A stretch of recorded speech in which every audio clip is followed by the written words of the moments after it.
Good morning student. Robot academy, Poonam Sharma, Hindi teacher. आपको मैं आज आपका लिटरेचर पढ़ाने जा रही हूँ, जिसमें आपका चैप्टर 1 आगे बढ़े चलेंगे। आगे बढ़े चलेंगे जिसमें कि आपको आगे बढ़े चलेंगे चैप्टर में आपको मैं आज समझाने के लिए जा रही हूँ कि हमें आगे बढ़ने के लिए किन किन मुसीबतों का सामना करना पड़ता है और किस किस तरह से हमें अपना काम करना पड़ता है। आगे बढ़े चलेंगे का मतलब यह है कि अपनी मंजिल प्राप्त करना, अर्थात अपने लक्ष्य निर्धारित करना। जिस व्यक्ति का लक्ष्य निर्धारित होता है वही आगे बढ़ता चला जाता है, और आगे बढ़ने के लिए हमें पीछे मुड़ के कभी नहीं देखना होता है। चाहे कितनी भी रुकावटें और कितनी भी मुसीबतें क्यों ना आए, हमें डट के उसका सामना करना है। किसी भी मुसीबत को देख करके या किसी भी आंधी या तूफान आने को देख करके हमें पीछे हट के नहीं चलना है। यही आपकी इस कविता में बतलाया गया है। चलिए आगे पढ़ते हैं, शुरू करते हैं। हाँ जी, क्लास 6 आगे बढ़े चलेंगे। ध्यान से सुनिएगा। कविता के बारे में आपको समझा चुकी हूँ, कविता ध्यान से सुनिए। यदि रक्त बूंद भर भी होगा कहीं बदन में, नस एक भी फड़कती होगी समस्त तन में। आपके इसमें लेखक ने कहा है कि अगर हमारे शरीर में कहीं एक रक्त भी बूंद की होगी, तब भी चाहे हमारी नस क्यों ना फड़कती पड़े, तब भी हम आगे बढ़ते चलेंगे। यदि एक भी रहेगी बाकी तरंग मन में, हर एक सांस पर हम आगे बढ़े चलेंगे। वह लक्ष्य सामने है, पीछे नहीं हटे टलेंगे। यहाँ पे आपको लेखक कह रहा है कि चाहे एक सांस भी क्यों ना हमारे शरीर के अंदर है, रक्त की एक बूंद भी क्यों ना हमारे शरीर के अंदर है, हम अपने लक्ष्य को प्राप्ति करने के लिए आगे बढ़े चलेंगे, पीछे नहीं हटेंगे। मंजिल बहुत बड़ी है पर शाम ढल रही है, सरिता मुसीबतों की आग उबल रही है। तूफान उठ रहा है, प्रलय अग्नि जल रही है। हम प्राण होम देंगे, हंसते हुए चलेंगे, पीछे नहीं टलेंगे, आगे बढ़े चलेंगे। यहाँ लेखक कहता है कि मंजिल तो मेरी बहुत बड़ी है, मगर रास्ता भी बहुत छोटा है, रास्ता भी बहुत कठिन है और शाम ढल रही है।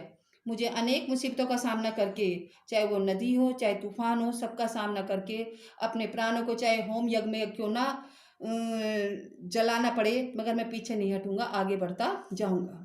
अचरज नहीं कि साथी भंग जाए, छोड़ भैमी, घबराए क्यों, खड़े हैं भगवान जो हृदय में, धुन ध्यान में हंसी धसी है, विश्वास है विजय में, बस और चाहिए क्या, दम एकदम न लेंगे, जब तक पहुंच न लेंगे आगे बढ़े चलेंगे। फिर लेखक कहता है कि चाहे मेरा जो साथ में जो मेरे साथी हैं वो भी मेरा चाहे साथ क्यों ना छोड़ दे, मैं घबराऊंगा नहीं, क्योंकि मेरे साथ तो भगवान मेरे हृदय में है और मैं उन्हीं की धुन में आगे बढ़ता चाहता हूँ। यह मेरा विश्वास है कि विजय मेरी होगी।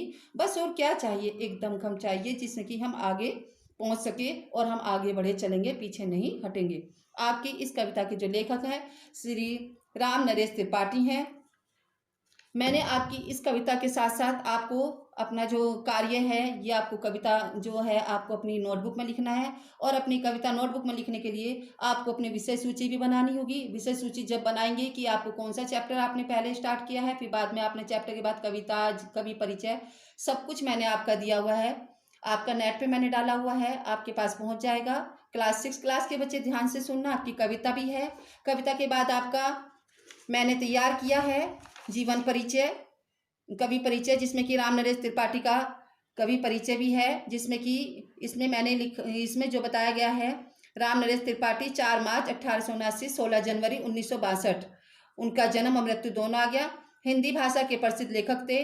उन्होंने कविता, कहानी, उपन्यास, जीवनी, संस्मरण, बाल साहित्य आदि सभी विधाओं में लेखन किया है। अपने 72 वर्ष के जीवन काल में उन्होंने लगभग 100 पुस्तकें लिखी हैं। बा और बापू उनके द्वारा लिखा गया है। हिंदी का पहला एकांकी नाटक उन्हीं का है।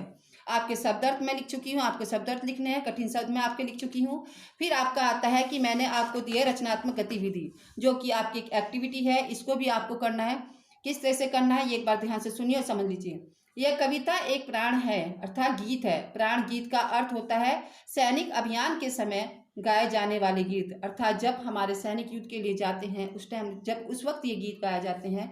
बहुत सारे अनेक गीत होते हैं, ये वीरता के भाव वाले उल्लासपूर्ण गीत होते हैं। इन्हें युद्ध के लिए जाते समय या किसी प्रकार के संघर्ष के लिए आगे बढ़ने के समय मिलकर गाते चलते हैं।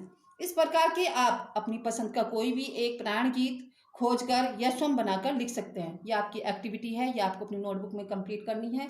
और आपको अपनी पहले कविता लिखनी है, कवि परिचय लिखना है, शब्द लिखना है, कठिन शब्द लिखने हैं, और फिर आपकी होती है एक्टिविटी वो तैयार करनी है। उसके बाद मैं आपको क्वेश्चन आंसर बतलाऊंगी किस तरह से आपको नोटबुक में करने हैं।